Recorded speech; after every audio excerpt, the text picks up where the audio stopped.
Si tienen 80 años, siguen violando niñas y niños. O sea, lo que quiero que me entiendan es que no están enfermos, saben lo que hacen, porque lo planean.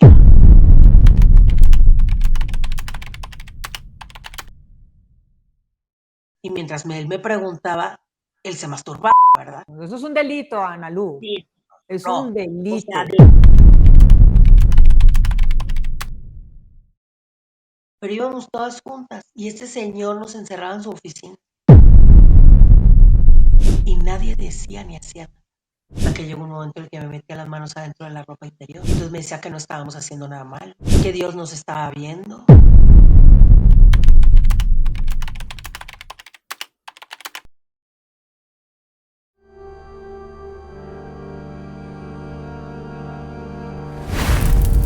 Hola, ¿qué tal? Yo soy Mónica Rodríguez, bienvenidos a Catarsis.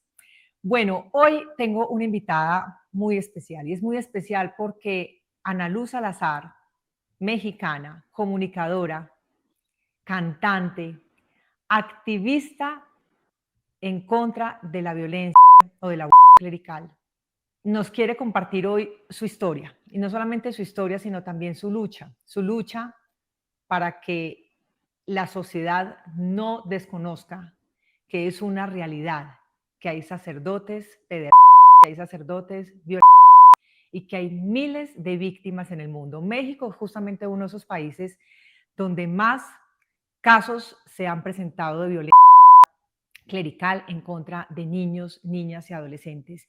Y Ana se ha dedicado justamente a pelear por sus derechos, a reivindicar sus derechos. Ella como víctima se ha preocupado por defender los derechos de esos niños, de esas niñas y adolescentes víctimas de violencia.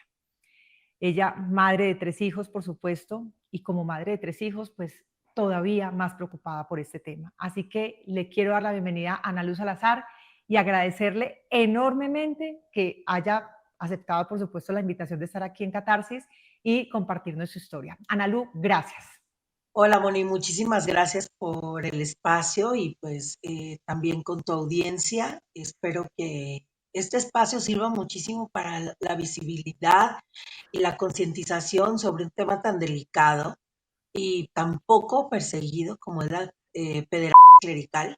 Creo que en México, eh, pues ni siquiera hemos llegado a tener cartas en el asunto y creo que por allá en tu país están en las mismas condiciones, por lo que yo platico con algunos activistas, periodistas e incluso víctimas de pederastia clerical, ¿no? Porque somos muchos en América haciendo este movimiento y en otras partes del mundo, evidente, pero hablando como movimiento latino o de habla hispana, pues bueno, aquí estamos, ¿no? Y nos falta todo por hacer, pero también nos falta todas las víctimas que se nos quieran unir. Claro, Ana, y lo que tú dices, aquí en Colombia, por ejemplo, hay 2 periodistas específicamente que se han dedicado a hablar de este tema abiertamente con todas las consecuencias que eso trae, porque además han sufrido hasta acoso judicial para evitar que se conozcan los nombres de esos sacerdotes pederastas. De hecho, aquí tengo 2 libros, que son los libros de Juan Manuel Barrientos, que tú lo conoces muy bien. Este es El Cordero de Dios, y acá hay otro libro que se llama El Archivo Secreto, que es El escrito secreto, claro. por Juan Pablo Barrientos y por Miguel Ángel Estupiñán, justamente porque la pelea en Colombia es que se conozcan los nombres de esos sacerdotes pederastas, porque por lo menos si la justicia, ya sabemos que el derecho canónico es una burla, en mi concepto muy personal, pero adicionalmente, pues muy poquitos casos llegan a la justicia ordinaria o a la justicia en general. Y esos casos siempre van a quedar en la impunidad y creo que la única manera es que por lo menos socialmente se conozcan esos nombres para que por lo menos los padres estén prevenidos con lo que tiene que ver con los abusos por parte de miembros Aquí de la iglesia. también hubo bueno, hay todavía un archivo secreto. Lo tiene en sus manos eh, Norberto Rivera, quien Uh -huh. fuera cardenal. Él lo tiene en sus manos y hace mucho un activista llamado Alberto Atié, que justo acompañó a los primeros denunciantes de Maciel. Eh, Él le exigía a Norberto Rivera que entregara eh, pues, Lista. este cúmulo de nombres, ¿no? Uh Que él -huh. tenía de los pederastas de la iglesia. Él fue sacerdote 20 años, Alberto, y hoy pues es luchador por los derechos humanos, ¿no? De niñas, niños y adolescentes y pues de las personas en general. La cosa es que nunca pudimos lograr, ni él pudo lograr, ni nadie que hemos denunciado hemos podido lograr que estos personajes que tienen muchísimo poder institucional, político, social, entreguen los nombres de estos agresores y los encubren durante 50, 60 años hasta su muerte y se van a la tumba sin pagar absolutamente ninguna Ay, sí, de sus delitos, ¿no? así Y es. igual a mi querido Alberto le ha costado su salud, le ha costado su economía, le ha costado todo denunciar, porque ha recibido ataques físicos también, violencia física, persecución, por señalar al gran ampón de la iglesia en México, que es Norberto Rivera y sus secuaces, ¿no? Y eso pasa cuando las víctimas alzan la voz, Ana, que sufren de persecución. Y no solamente por miembros de la iglesia, sino también por miembros de la sociedad que no creen todavía que estas cosas pueden pasar, porque a veces su fe los deja ciegos. Vamos a hablar un poco más adelante, Ana, de las consecuencias que tú finalmente has tenido que pagar con tu activismo, pero yo quiero que nos remontemos a tu historia. De antemano, de antemano, si hago una pregunta que no corresponda, que no sea delicada, pues de antemano te ofrezco disculpas.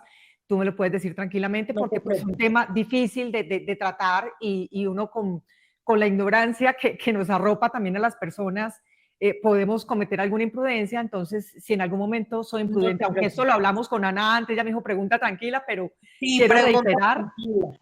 Pregunta tranquila porque yo pongo al servicio de la gente mi historia, empezando por ahí. Yo no soy la lucha estaba antes de mí, yo la atravieso por este momento y seguirá después de mí.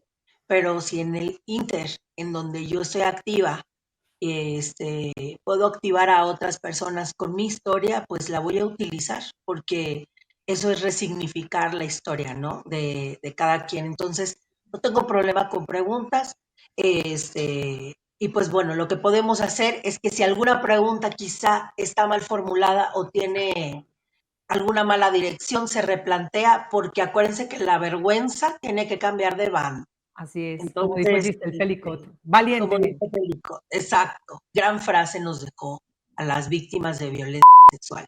Entonces, creo que, que siempre hay que enfocarla, ¿no? Para resignificar a la víctima y para ponerle los adjetivos adecuados a los agresores o a las agresoras. Porque también las hay mujeres en menor cantidad, pero también existen. Así es. Ana Lu, ¿quién era Ana Luz Salazar a los 8 años? Ay, bueno, yo a los 8 años era una niña divina, no que lo dejara de ser, pero era una niña verdaderamente peculiar. Este, peculiar porque, bueno, pues yo tengo una condición que se llama trastorno del déficit de atención con hiperactividad, eh, que hasta hoy me acompaña, pero bueno, fui una niña muy peculiar, muy artística. Vengo de una familia en donde mi mamá y mi papá son cantantes, les gusta mucho la música, entonces crecí pues oyendo música, teniendo sueños muy específicos, siempre quise trabajar en la televisión, cantar, siempre quise pues expresarme. eh, Creo que todo eso a final de cuentas jugó a mi favor, ¿no? En este tablero de dolor, pero creo que fui una niña, o sea, antes de los 8 años, antes de que me pasara, fui una niña súper buena. Mi mamá dice que no le daba lata. O sea, lo único que bueno, latas aquí en México es como cuando das guerra, como cuando, Problemitas. ajá, pero lo que sí es real es que como era una niña con una condición de déficit de atención e hiperactividad, pues bueno, era muy peculiar y eso a mi mamá le causaba mucho estrago, ¿no? Como por qué es tan diferente, por qué se comporta así, qué es lo que pasa con ella, ¿no? Eh, pero en términos generales, fui una gran niña antes de ese suceso. No que después dejara de ser una gran persona o una gran niña, pero la verdad seguí siendo una buena niña. Sin embargo, pues ya desencadenaron en mí otras cuestiones, ¿no? Lo que sí es que nunca pude ser tan sociable, batallé bastante para ser sociable, era como mi talón de Aquiles. Eh, y pues bueno, creo que eso también me hizo pagar este horrible precio de haber sido agredida, porque como no fui muy sociable, eso me hacía una niña un poco aislada, ¿no? Del resto de otros niños. Ana, ¿qué pasó después? ¿En qué momento o en qué momento no? No sé ni cómo preguntar esto. No, pregunta, no te preocupes.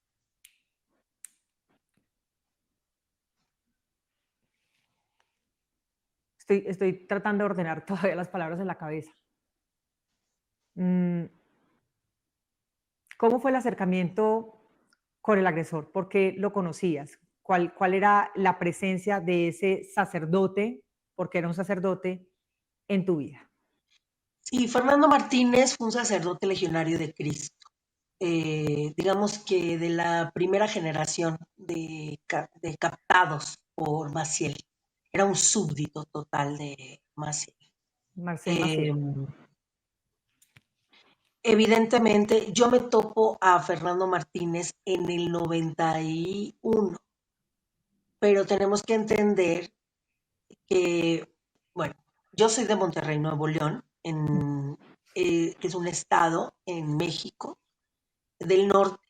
Yo me fui a vivir a Cancún, Quintana Roo, al sur. Recién acababan de abrir una escuela, Cumbres, de los Legionarios de Cristo. Yo venía de otra escuela de legionarios, en donde estuve preprimaria y primero de primaria. A mí me cambian a Cancún porque mis papás se dan por trabajo. Entonces, cuando yo llego a la escuela era nueva. Y Fernando Martínez, quien fue mi agresor, él era director de la escuela. Aquí el tema es, ¿por qué conozco yo a Fernando Martínez? Yo a Fernando Martínez me lo topo porque a él lo venían cambiando de escuela en escuela porque ya tenía historiales de agresiones sexuales a otros niños, niñas y adolescentes. Entonces no fue fortuito, no me pasó nada más porque sí. El señor tenía denuncias desde el 69. Cuando yo me lo topo, evidentemente él ya tenía un espacio de poder, ya era director de un colegio. Entonces, es importantísimo este dato porque la gente que lo movía del lugar, sabiendo que era un pedral, a propósito todavía siguen perteneciendo a la Legión de Cristo, que es Luis Garza Medina, que es el Círculo Rojo de Maciel, Eloy Bedia 10, que también es cercanísimo a Maciel. Bueno, esta gente que todavía pertenece a los legionarios y que tenían esa esfera de poder tan grande, mueven a Fernando Martínez sabiendo que él había cometido delitos de pederastia. Entonces, yo me topo a Fernando un día en una capilla, en la escuela. O sea, no lo pusieron donde había más niños y le dieron el poder de ser el director de esos niños. Entonces, no importa lo que yo hubiera hecho, yo me lo iba a topar. Yo y otros niños que estaban ahí, porque evidentemente también había más niños que se lo toparon, ¿no? Y entonces yo tengo mi encuentro con él en la capilla. Les repito, yo era una niña muy solitaria. Aparte, imagínense que yo venía del norte de la República y me fui al sur de la República, y México es como varios países en uno. O sea, culturalmente somos muy distintos los del norte a los del sur.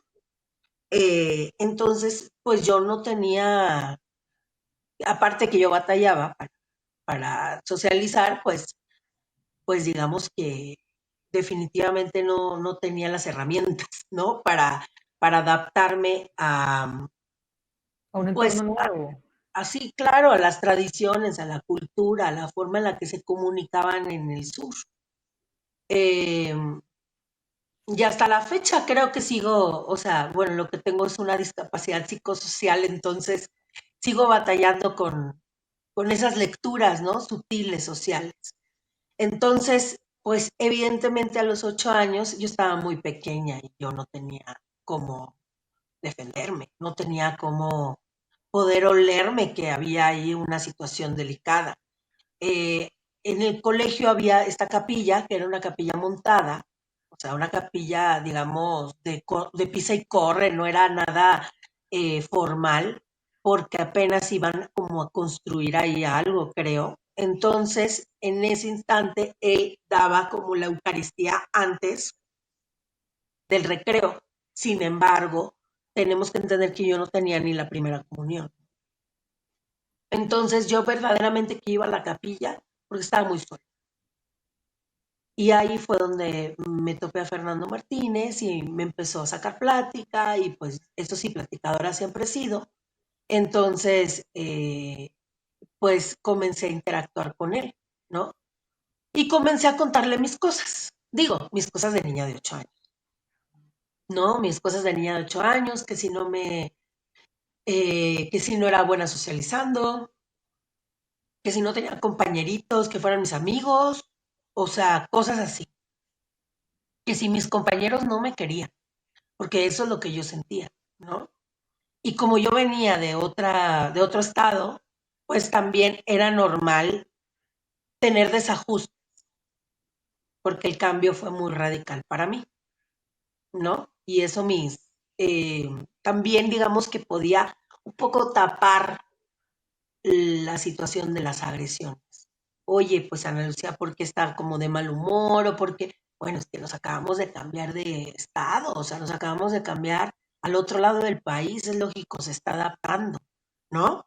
Entonces era muy complejo que mis papás pudieran leer la situación. Aparte de que ningún papá, digo, de los normales, ¿verdad? De los que están dentro de la norma, que significa que tu papá y tu mamá te quieren y te cuidan y te procuran y se hacen cargo de ti. No hablo de estos papás o de estas mamás que agreden a sus hijos ni tal o cual, porque aquí en México las cifras más altas son intrafamiliares. Este, pues dentro de la norma de lo que debe de ser unos papás, mis papás cumplían perfecto con el requisito y pues ellos no veían venir que yo iba a ser agredida sexualmente. O sea, no estaban preparados, no pasaba por su sistema de vida, ni por su realidad. O sea, para ellos fue un golpe profundo, ¿no? También. O sea, Ana, familiarmente fue muy difícil para nosotros. un paréntesis ahí. Es que creo que ningún padre y nadie se espera que estando tú en un sitio seguro, con personas que se supone que te cuidan, ¿no? Y que profesan lo que profesan, uno jamás se va a imaginar con padre de familia que ahí hay peligro. Y justamente por eso es que hay más peligro, porque ellos tienen ese poder y esa investidura de respeto, de que nosotros actuamos bien, ¿no? Y es muy fácil que por eso la gente crea que ahí nunca va a pasar nada. Claro. No, y aparte estos sacerdotes, o sea, este sacerdote en especial, que yo sé que también lo hacen y lo siguen haciendo dentro de los colegios, se vuelven cercanos a las familias. Sí. Se vuelve el párroco o el sacerdote de esta cúpula social, si tú Se gana la quieres. confianza. Sí, exacto. Entonces se acercan a ti, se acercó a mi mamá confió en él, mi mamá platicaba con él, porque para mi mamá fue muy duro el cambio también de ciudad, fue durísimo para mi mamá, la padeció, la verdad. Y estaban bien jóvenes mis papás, bien jovencitos, treintañeros. O sea, también eran, yo era su hija mayor y luego estaba mi hermanita de 2 años, ¿no? Entonces tampoco es que tuviera la gran experiencia, ¿no? Entonces también ellos estaban en este estira y afloje, ¿no? De, de cómo, o sea, y aparte una niña con un trastorno del déficit de atención, yo en ese entonces no estaba diagnosticada formalmente, pero mi mamá sabía que yo tenía algo curioso, o sea, me veía y decía que era rarísimo porque estaba sentada en una silla y te caía, así me dice mi mamá, sentada en una silla y terminabas en el piso, y yo decía, ¿cómo pasó esto? Claro, era la hiperactividad, ¿no? Pero en aquel entonces, en el 90, 91, 92, que sepa la gente que apenas se empezaba a hablar en México sobre el trastorno del déficit de atención y que si hoy no existen los espacios para esas niñas, niños y adolescentes, porque todavía no están los espacios desarrollados como debe de estar. Bueno, en aquella época muchísimo menos. Entonces, era evidente que yo venía de un cambio de ciudad con un trastorno no diagnosticado, en donde evidentemente me empezó a ir mal en la escuela, ¿no? ¿Por qué? Pues porque pues es típico luego del trastorno y aparte de los cambios de ciudad, puede ser que un niño baje sus calificaciones. Incluso que esté triste, cabizbajo, retraído, o sea, ese tipo de conductas se normalizan en estos ambientes. Pues con muchísima más razón, mis papás no pudieron notar que yo estaba siendo agredida sexualmente por mi mamá. Porque aparte, yo quiero decirle a la gente que las agresiones sexuales no son ni lógicas ni lineales, que eso es importantísimo de entender para que podamos comprender la esfera en la que se da el abuso. El abuso no solo se da y ya, el abuso eh, tiene un comienzo, un punto cúspide, ¿no? Y un final. Entonces, toda esa travesía que pasamos las víctimas infantiles no son lógicas ni lineales, ni las sabemos acomodar al instante, ni tenemos las habilidades ni las herramientas para integrarlas y entonces poderlas hablar de manera instantánea. Eh, y no para todas las víctimas es igual. Hay víctimas que tal vez tienen más información, hay otros que no tienen ningún tipo de información, hay víctimas que ordenan más rápido las ideas, eh, hay víctimas que somatizamos las cosas diferente y entonces igual para nuestro entorno es confuso. ¿Qué está pasando? ¿Por qué se comporta así? O también ni siquiera sabe que estamos teniendo rasgos de ser abusados porque no hay información. Claro. Entonces es muy complejo ayudar a una víctima infantil que aparte no tiene la capacidad de verbalizar qué le está pasando porque no sabe ni lo que es el sexo, ¿no? O de qué va el sexo o la violencia. Claro, y además un niño pues no sabe qué está bien y qué está mal. Sí, Ana, no tiene la capacidad de...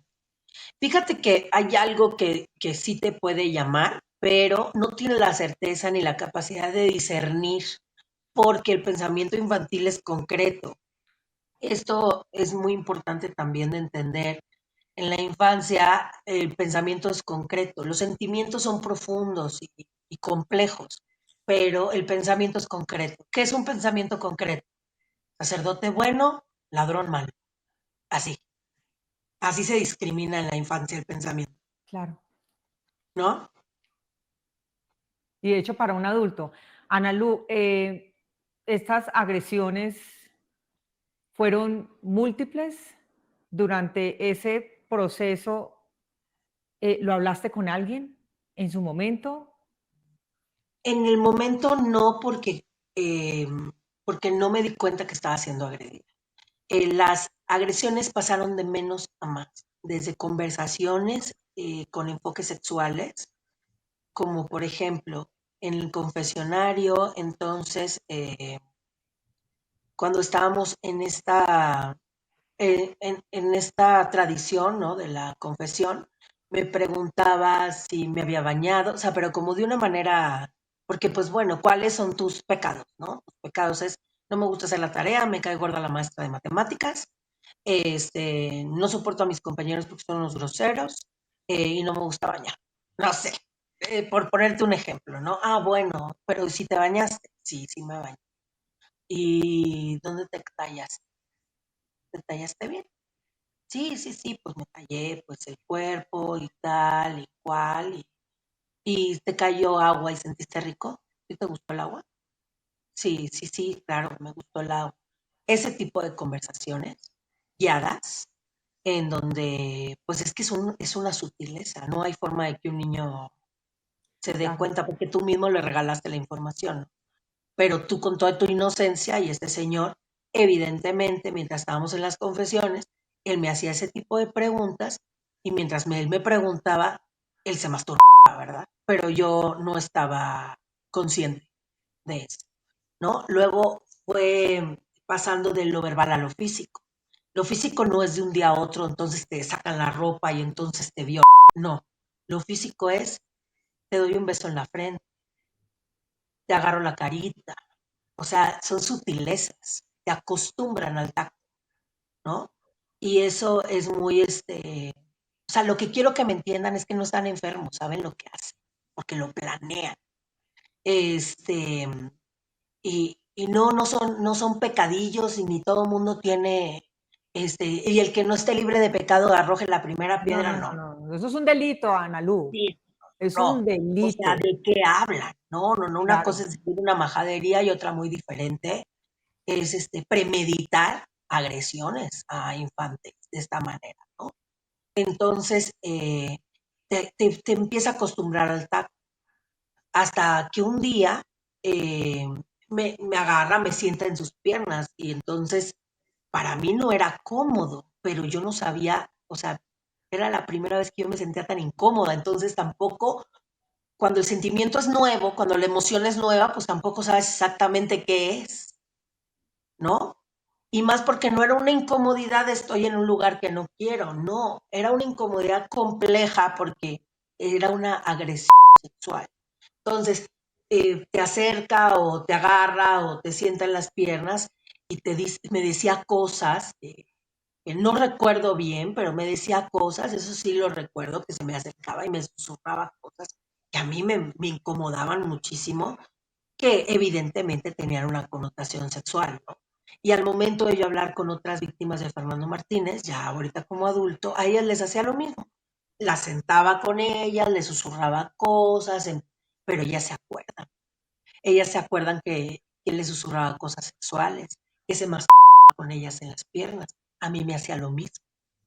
Nada más que yo tengo los recuerdos compuestos de otra manera.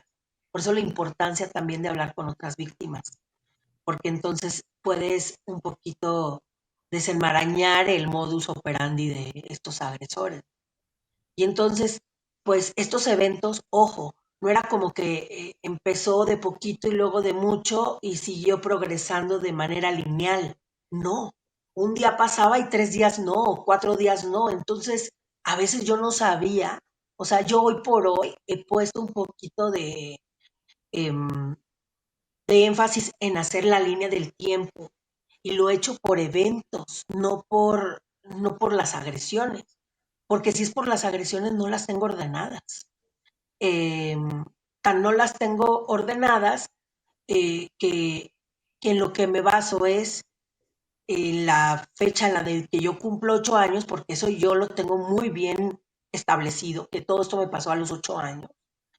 Y después de mi primera comunión, porque este señor me hace la primera comunión. O sea, horrible. Lo que te estoy contando es horrible, súper confuso. Y yo hablo en un diciembre. Entonces, recuerdo que, o sea, al hacer la línea del tiempo es 1 año, 2 meses aproximadamente que yo estoy siendo agredida. Eso es lo que yo recuerdo. Pero, eh, pero evidentemente este, estas agresiones no fueron lineales, o sea, no fueron tan lógicas como para que yo dijera, tal día empezó a hacer esto, luego cada 2 días me hacía esto. No, no, no, no, mi noción del tiempo no es igual. Hay gente que lo tiene más fresco, que lo tiene más estructurado que yo. Hay víctimas que lo pudieron estructurar mejor que yo. A mí me costó mucho trabajo. a mí me jugó chueco a mi, pues mi cabeza, mi condición, ¿no? Que al verme en momentos tan estresantes y tan angustiantes y constantes, mi cabeza pues simplemente disoció la información y tengo muchos espacios, ¿no? Pero recuerdo eventos puntuales, como el de sentarme en las piernas, el de la plática guiada. Recuerdo también que en la capilla, él un día me dijo que yo iba a ser como su monaguilla. Y entonces yo me sentía muy especial porque él me decía que si mis compañeros no me querían, él sí me quería, ¿no? Porque yo era una niña buena. Y sí, de todo eso, la única realidad es que yo era una niña buena. Entonces él aprovechó esas ganas que yo tenía de pertenecer para captar, aprovechó mi debilidad, algo que me dolía mucho, ¿no? Y entonces yo empecé a platicar mucho con él, luego me invitaba a su oficina, la parte porque la capilla estaba en la planta baja y la oficina estaba como en una parte, en otro piso, hasta atrás. Entonces me invitaba luego a la oficina, me regalaba una paleta, o sea, estos agresores te captan con dulces, con una buena comunicación, con reconfortarte si tú te sientes triste, muy fuerte. Es muy, o sea, a nivel emocional es muy fuerte, porque te das cuenta que siempre, pues siempre fuiste una niña vulnerable, ¿no? No, no había escapatoria de ahí, no había como yo me diera cuenta. No. Y en la oficina era tremendo, porque yo fui agredida de manera solitaria, pero tengo otra compañera que fueron agredidas ellas de forma, ajá, colectiva, y entonces ella, ella dijo algo que yo nunca me había detenido a pensar, y entonces hoy que lo tengo tan fresco me impresiona, pero es que cuando íbamos a la oficina, había un grupo de personas ahí entre secretarias, entre, ¿no? Y pasábamos por el pasillo yo y otras compañeras en diferentes momentos, unas en solitario y otras en colectivo, pero íbamos todas juntas y este señor nos encerraba en su oficina y nadie decía ni hacía nada. Había un cúmulo de adultos ahí observando y callando, cómplices de lo que este sacerdote hacía, porque estaba evidentemente mal, ¿no? También había una prefecta de disciplina, que era maestra de catequesis, o sea, esa prefecta de disciplina a mí me dio catequesis para que Fernando Martínez me hiciera la primera comunión. Y esa prefecta de disciplina era su cómplice y su encubridora. Ella nos mandaba a sacar del salón y nos mandaba a la capilla o a la oficina cuando Fernando Martínez nos mandaba a hablar. O sea, era una cómplice activa. Ella hacía cosas para que nosotros fuéramos agredidas. Ella lo sabía. Te digo que lo sabía porque mi mamá la enfrentó. O sea, esto no es porque yo me lo inventé o porque yo creo. No fue, mi mamá no fue la única mamá que la enfrentó. Después la enfrentaron otras más y cuando sacaron a Fernando Martínez de la escuela, lo sacaron junto con ella y los desaparecieron a los dos. Pero déjame regresar a la capilla de un espacio en donde ciertamente una parte de mí jamás salió de la capilla, una Ana Luz se quedó en la capilla, ¿no? Una Ana Luz no logró salir de la capilla. Eh, y es que cuando él me dijo que yo fuera su monaguilla, y yo muy contenta accedí, porque entonces luego me regalaba pues una cera de los cirios para jugar y, o sea, tonterías, la verdad. Y aparte, pues yo me sentía muy congratulada porque pues como el sacerdote me estaba dando, o sea, esta, pues este puesto, ¿no? Tan importante. Eso sentía yo de niña, me sentía especial, que eso también juegan estos agresores. Hacerte sentir especial porque es evidente que no te sientes especial, que te sientes rechazado, ¿no? Y entonces, ya cuando para mí empezó a ser muy complejo, es cuando, porque todo lo pude resistir, pero llegó un momento en el que me dijo, tienes la blusa desarreglada, te la voy a arreglar. Y arreglarme la blusa, que yo tenía un jumper con falda, así era este, El el uniforme. uniforme. Y entonces él me levanta la falda y me acomoda la blusa, la primera.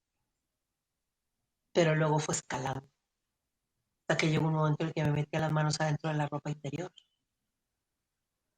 ¿no? Y entonces me decía que no estábamos haciendo nada mal, que la puerta estaba abierta, que cualquiera podía entrar, que Dios nos estaba viendo, que, o sea, empezó con, o sea, porque te agreden con religión. Y es que esto la gente no lo entiende. Es que nada tiene que ver la religión, no tiene todo que ver. O sea, es por medio de tus creencias, de tu fe, de tu religión, que te agreden estos señores con sus puestos de poder. Y que te Y pues manipulan. digo puestos de poder, pues frente a ti, ¿verdad? Es un puesto de poder.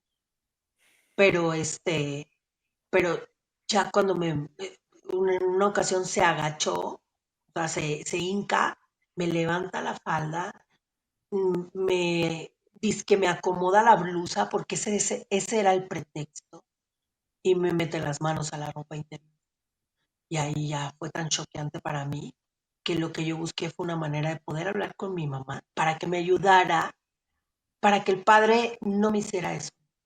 Pero yo te estoy narrando esa ocasión y yo no sé si fueron varias veces y las comprimí o fue una vez y con esa bastó, pero lo que sí sé es que fue por diciembre. Entonces, eso pues fue por diciembre del 92. Ana, cuando le contaste a tu mamá, ¿cuál fue la reacción de ella? Fíjate que la reacción de mi mamá fue atípica. Eh, cualquier, cualquiera pensaría que mi mamá entonces echó un grito de dolor y se puso a llorar y las dos lloramos, ¿no? No, no, no. Mi mamá lo que hizo, muy inteligente y se lo agradezco mucho, es que yo llego y le digo a mi mamá que no me gusta lo que me hace el padre. Y entonces, pues mi mamá lo primero que pensó es, ¿te castigó? ¿Qué pasó? ¿No? Y cuando yo empiezo más o menos a contarle las cosas, mi mamá empieza como a impresionar. ¿Qué es esto? Entonces, mi mamá en lugar de decirme, ¿pero qué más pasó? O reaccionar, por eso muy reactiva, lo que hizo fue sentarse y platicar conmigo como si fuéramos amigas, Para no asustarte. que esa no es la reacción típica. No. La reacción típica es la contraria y metes a los niños en una situación de terror, de terror. O, o reaccionan mal o dicen, no, eso no puede ser cierto, porque Que muchos lo también niegan. o sea, en primera impresión, no es que no te quieran creer, es que no lo pueden creer, o sea, y no lo quieren creer porque les duele, ¿no?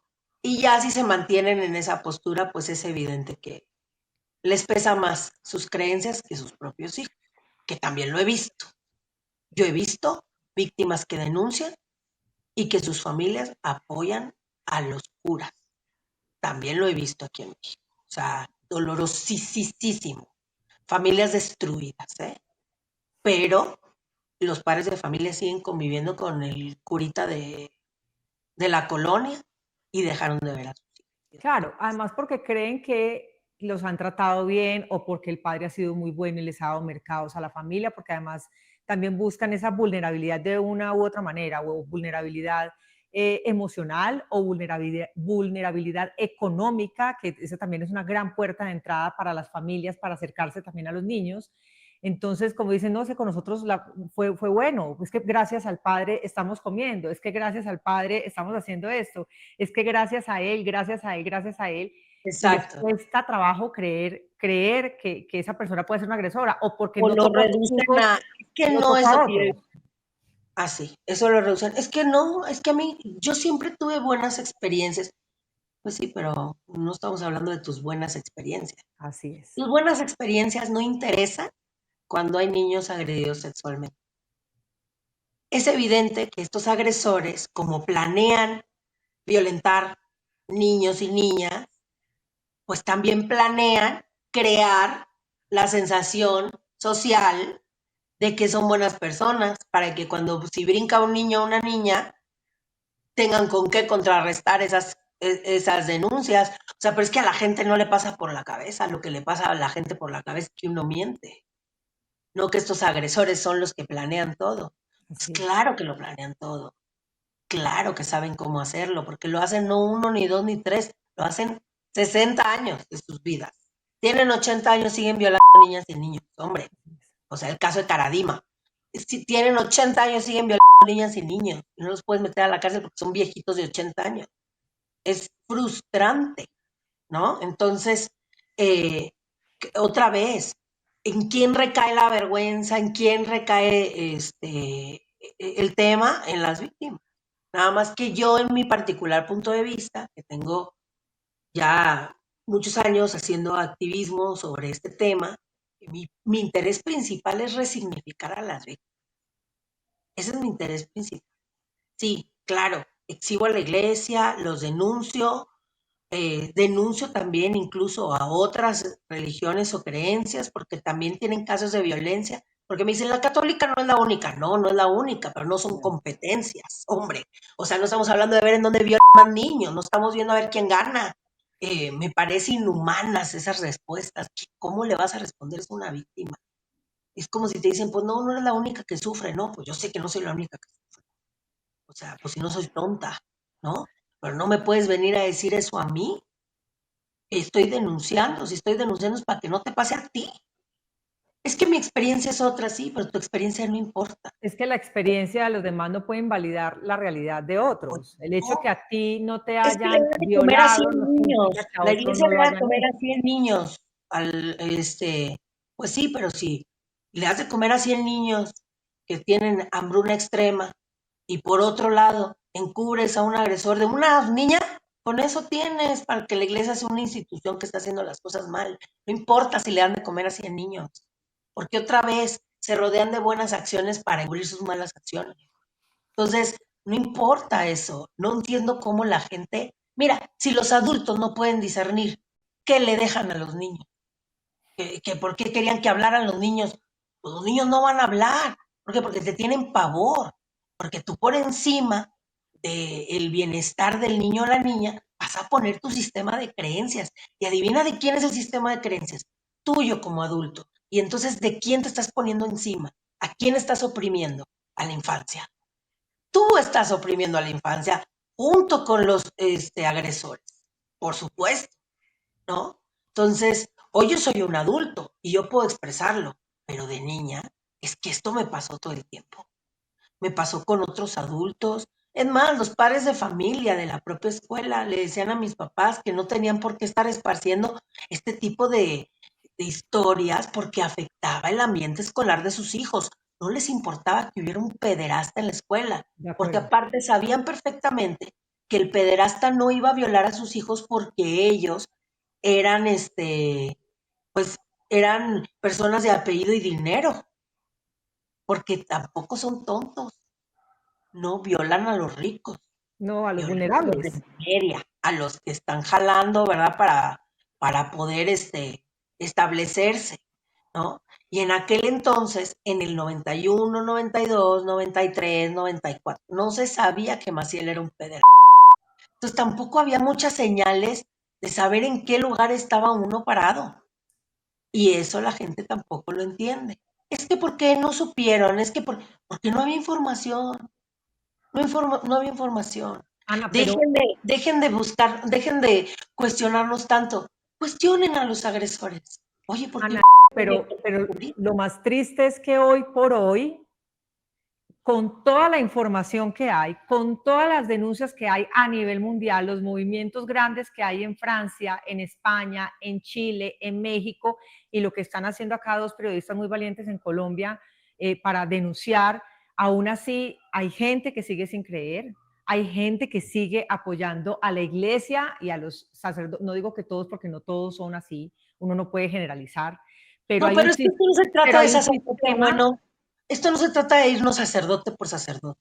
Lo ¿De único que acuerdo? te puedo decir es, si tú y yo sabemos que la institución Iglesia Católica encubre violaciones de niñas, niños y adolescentes, los sacerdotes buenos también lo saben. Y Muchos de esos peor, buenos lo saben, claro, claro no que lo muchos, no, saben. todos. Si tú y yo sabemos que la institución encubre pederastas, los sacerdotes buenos lo saben y no están saliendo a decir sus nombres. Creo que apenas uno que otro se está atreviendo.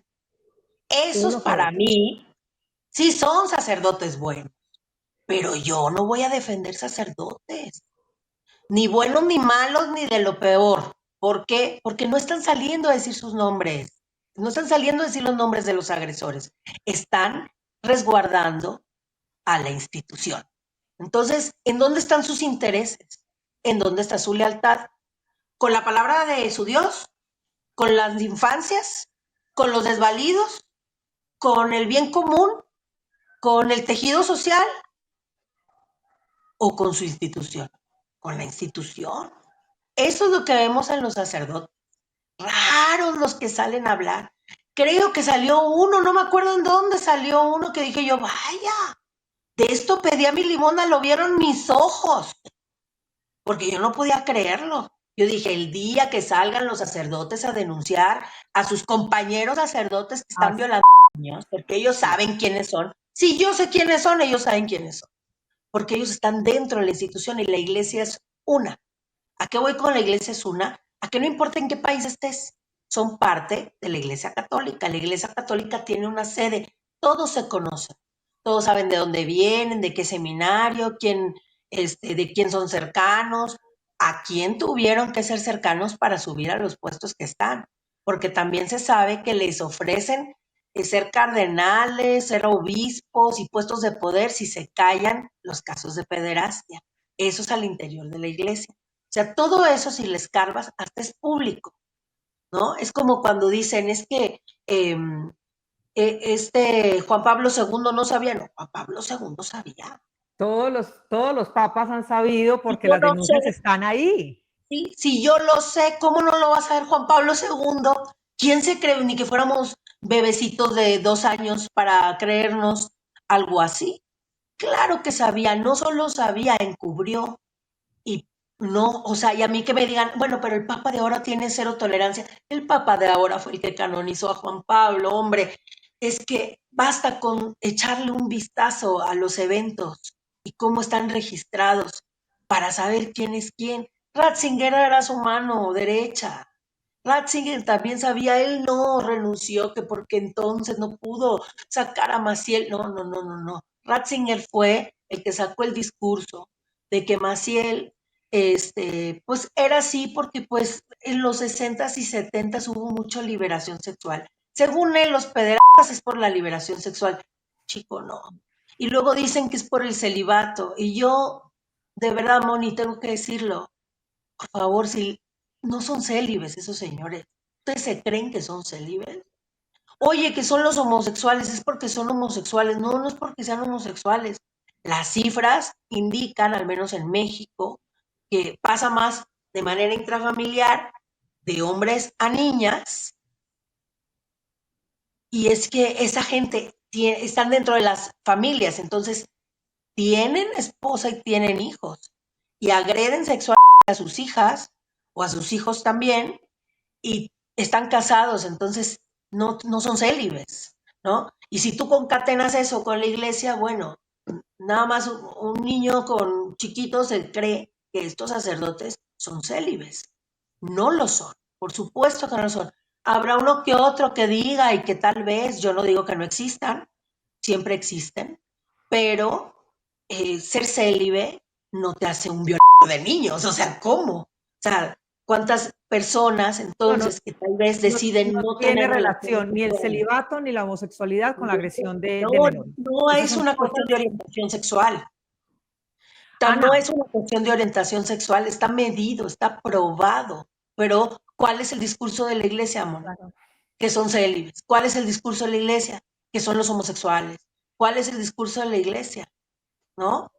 Entonces, otra vez volvemos, no, y luego quieren decir que son los incultos, que son los enfermos, que son, siempre se lo achacan a otra cosa, menos aquellos tienen una cultura dentro clerical de agresión, porque esa es la verdad. Analú, hacer activismo de cualquier tipo en el mundo con diferentes temas cuesta.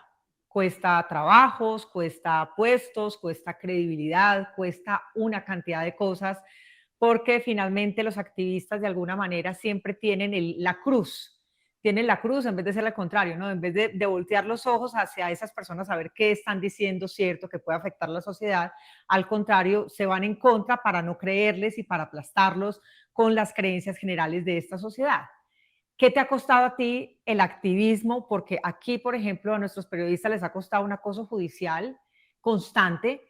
¿A ti qué te ha costado como mujer, como mamá, como activista, esto que estás haciendo de darle voz a las víctimas de abuso clerical? Pues bueno, de entrada, en México está tan cerrado el tema que soy la única persona pública hablándolo todos los días, ¿No hay nadie más? ¿no? Pues públicamente, o sea, tal vez de pronto Abiertamente pueden no. hacerle alguna entrevista a alguna víctima, pero de eso a que haya una persona constantemente queriendo visibilizar el tema, no la hay. Eh, Tengo algunos compañeros periodistas que me ayudan a, pues, a darle un poquito de candela al tema porque por meses se muere. Este, Cuando pues yo sé que hay casos todo el tiempo, ¿no? Otra cosa que me pasa mucho es que como golpeo el sistema de creencias de la gente y México es el país número 2 más católico del mundo, eh, pues lo que me sucede es que pues no cuento con mucha, eh, pues la gente no se congratula mucho conmigo, ¿no? No les caigo tan bien, porque aparte tengo mis propias ideas de, eh, pues tengo mis propias ideas sobre los temas, ¿no? Por ejemplo, soy una víctima y no tengo que perdonar a mi agresor. No pueden con eso. Están molestos porque no lo perdono. No, y no hay por No qué. quiero, no quiero. Es que vives en el rencor. No vivo en el rencor. Solamente no me parece que tenga por qué perdonar a un violador de niños. Punto. Perdónalo tú. Yo no lo voy a perdonar. No, y hace cuenta que entonces se meten con mi propio sistema de creencias. Si tú crees que el perdón es perdonar violadores de niños, perdónalo tú. ¿Por qué tengo que hacer yo lo que tú creerías? Eso como inicio, por decirlo así. Eh, Otra cosa es que me dicen, no te portas como víctima. Pues es que no hay un manual para ser víctima. Las víctimas incluso pueden llegar hasta ser victimarios, ¿no? Que no es la norma. Creo que está medido en un 20% de reincidencia, que es mínimo, pero bueno, como quiera es importante. Es una medida gringa, aparte, o sea, lo que les estoy dando es una medida de Estados Unidos. No, en México, evidentemente, eso nadie lo está midiendo, a nadie le importa. Eh, pero, pero pues no hay una forma de ser víctima. El caso de Fernando Martínez para mí, o el caso del propio Maciel, para mí es importante acotarlos, porque eh, Fernando Martínez fue víctima de Maciel, ¿no? Y después se volvió un victimario. Yo fui víctima de Fernando Martínez, pero yo no me he vuelto una victimaria. Entonces, eh, creo que no hay una forma de ser víctima. Y el hecho de que Fernando Martínez se haya convertido en un victimario, pues no le quita que fue una víctima demasiado. ¿Hay víctimas malas? Claro, pues son personas, o sea, somos personas. Entonces, creo que humanizar es que de verdad tienes que ser impoluta para el público, tú tienes que ser impoluta, ¿no? Sin defecto, sin mancha. No, yo soy persona y yo me adhiero a mi humanidad, me aferro a mi humanidad. No quiero perdonar porque es mi decisión, no soy perfecta y no, ni lo ando buscando, ni quiero, ni soy un lechado de buenas intenciones todo el tiempo. Por supuesto que no, soy una persona normal, ¿no? Que pasa por diferentes emociones. Entonces, humanizarme dentro del proceso también ha sido un proceso, ¿no? Para que la gente entienda que no solo hablo en mi calidad eh, de víctima, sino de persona. Y no me gusta decirme superviviente, por ejemplo. Respeto a quien sí lo hace, yo no. ¿Por qué? Porque ser víctima no es malo. Yo no lo elegí. No es indigno. No tiene por qué darme vergüenza. No tengo por qué ponerme un mejor término para que la sociedad vea que entonces sí pude. No, sí puedo, pero no dejo de ser una víctima. Y una víctima que aparte no obtuve justicia. Entonces, yo no vengo aquí a decir que todas las víctimas son perfectas. No, al contrario, vengo a decir que las víctimas no son perfectas. Y no tenemos por qué cumplir con los requisitos de las que nos quiere imponer la sociedad para entonces estar en el manual de las víctimas perfectas. No me interesa ese discurso, lo desecho. Si por eso me van a señalar, señálenme, pero no invalida mi historia porque es real, porque la propia iglesia salió a decir que es real, porque los legionarios salieron a decir que pues sí me pasó, no solo a mí, sino 8 niñas más. Entonces, creo que eso es importante. Gracias a mi denuncia que he perdido, bueno, pues aquí se sabe que hay, digamos que una sociedad discreta, por decirlo así, que también ya está más que monitoreada, que se llama el Yunque, que son de súper conservadora y de derecha, este, que esto en absoluto tiene que ver con mis ideales políticos, ni actuales, ni, bueno, pon tú que con los políticos sí, pero con los partidistas no. Yo no defiendo políticos.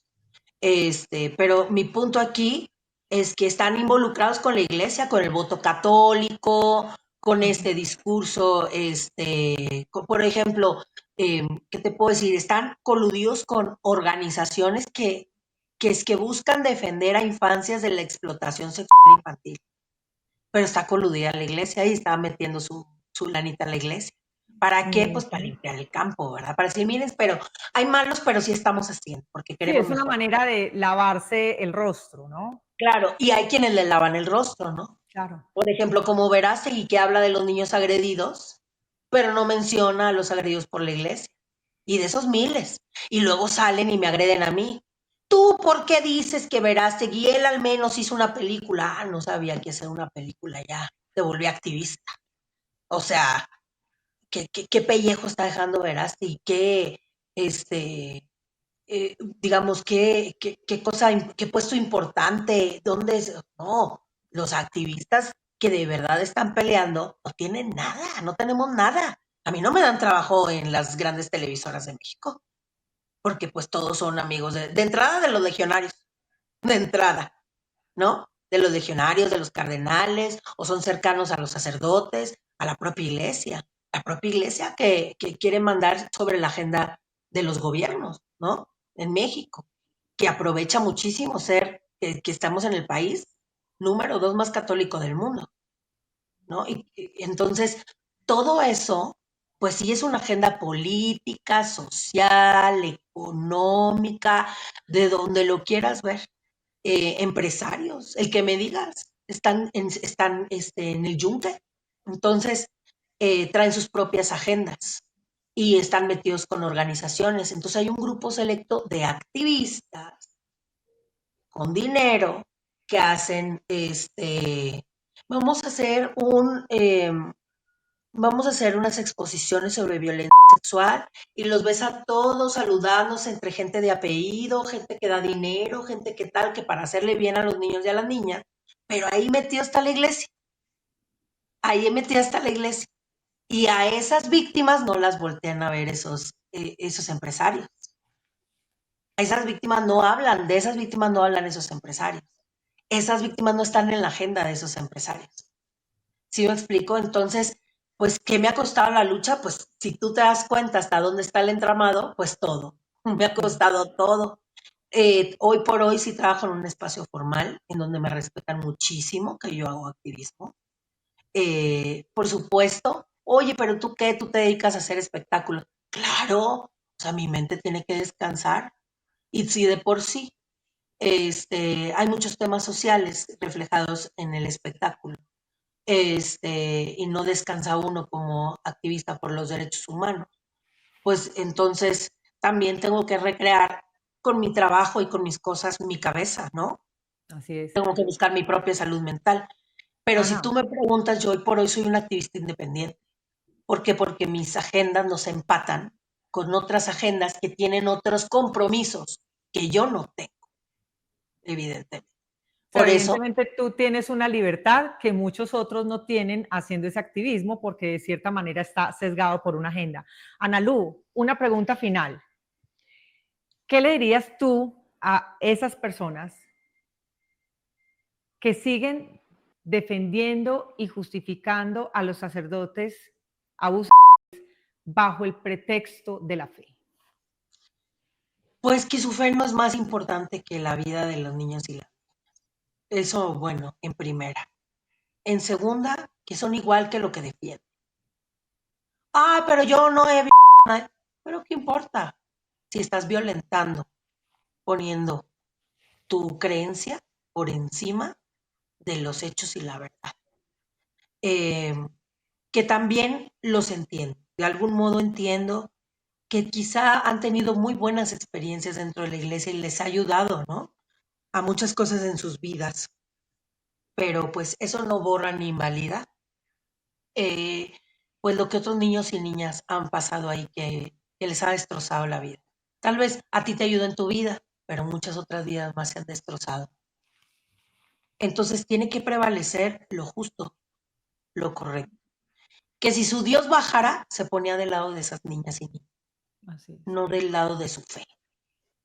Este, porque estando ahí con las evidencias, fueron incapaces de replantearse y autocuestionarse por miedo. Eh, y pues bueno, sigamos poniendo los señalamientos en donde van. Sí, la sociedad es parte activa, cómplice, de algún modo, de estos agresores, pero no son especialmente los agresores. De algún modo, también la sociedad creyente es víctima de estos agresores, porque los usan como soldados de batalla para defenderlo. Entonces los padrecitos mandan a la feligresía a defenderlo cuando son agresores.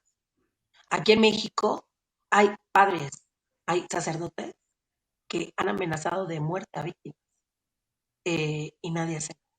O sea, y la sociedad les defiende, les defiende. México es un país en donde si tú sales a decir que eres víctima de violencia sexual o que fuiste víctima de violencia sexual, le creen a todo eso. De facto ya dicen que tú estás mintiendo. ¿Por qué? Porque no quieren que cambien los privilegios del lugar. Entonces, pues, tenemos una larga lucha que hacer. Yo sé que mis Entiendo. ojos no verán el resultado, pero espero algún día poder dejar, aunque sea un mensaje que ayude a otras víctimas a saber que no tienen que ajustarse a lo que la sociedad quiere. Pueden ser víctimas libremente, no tienen nada de qué esconderse ni de qué avergonzarse. Y no somos únicamente víctimas, somos muchas cosas más aparte de víctimas. Entonces, creo que a la gente también le diría que no necesitamos ni su condescendencia, ni su lástima, para nada. Y que si no les molesta y no les indigna que violen niños y que nadie haga nada, revísense, porque no es normal no molestarse, ¿no? Ana, pues te agradezco infinitamente hablar de esto tan abiertamente. Sé que lo has hecho en otros espacios, pero siempre es válido y siempre es necesario escucharlo una y otra vez, las veces que sea necesario. Ojalá más víctimas pudieran hablar. Eso no es fácil, lo que tú haces no es fácil y por eso admiro tu valentía, aplaudo tu valentía. Te sigo hace un tiempo, por eso me interesé por conocer esta historia y por saber qué opinabas respecto una problemática que es rampante, que está a la vista de todo el mundo y que tristemente todavía sigue tratando de ser aplastada por justamente por esos condicionamientos sociales que les impide a muchas personas creerle a las víctimas. Así que te agradezco este momento, este espacio y te mando un abrazo hasta México. Yo a ti, mi querida Moni, muchísimas gracias a ti, a todo tu equipo y por supuesto a tu audiencia. Y pues ahí estamos.